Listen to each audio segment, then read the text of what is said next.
सिंधर्जी news में आखिर भली कार कंदासी टंडो मोहम्मद खान का मोहम्मद अयूब कोरेजो जी रिपोर्ट मुताबिक सिंधी अदबी संगत शाखा टंडे मोहम्मद खान जे हफ्तावार दस्तूरी अदबी वेहक महतरम डॉक्टर कादर बख्श मंगसी जी सदारत में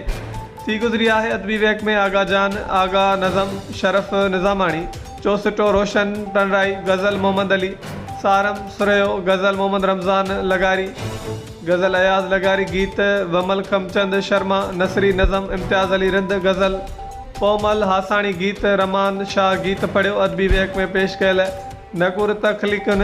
ते ज़िले के राब्ता सेक्रेटरी आज़म बटी, शाख के सेक्रेटरी एजाज अली जिसकानी, म्या मुख्तियार अली निज़ामानी, गुल खास के लिए मोहम्मद अशरफ सेठियो, आशिक अली गाहो, रफ़ीक आस लगारी, सैयद असलम शाह, डॉक्टर जमाल नासिर सोलंगी, पीर माजिद जान सरंदी, मोहम्मद अशरफ गंजलानी, गुल मोहम्मद सुमरो, हाफिज मोहम्मद साले जौर, अयाज लगारी, छुट्टो रमज़ खास के लिए, फयाज अहमद लगारी, अहमद दरस नजब लाह घरानो, हाजी समीउल्लाह मेमून, इमदाद हसन अरमान खास के लिए, इमरान सत्तार मेमून, इमरान लगारी, पीर गुलाम ला शाह जानी शीदी, हाजी अब्दुल हफीज़ मेमून, जावेद आले पटरो, सूफ़ी हामिद सिंधी, मामा साजिद भट्टी, गुलाम कादर कुंभारे बेन पेश कयल नकुरे तखलीकुन ते इस्लाह तनकीद ऐं तारीफ़ी राय ॾिनी आहे। अदबी वेहक में सदर महतरम डॉक्टर कादर बख्श मंगसी पंहिंजा नकुर मुतारिफ़ कराया, बिना तनकीद जे पण बाद सदारती राय ॾिने चयो त सिंधी अदबी संगत शाख टंडे मोहम्मद खान जे अदबी वेहकनि जो सिलसिलो उरूज ते पहुतल आहे।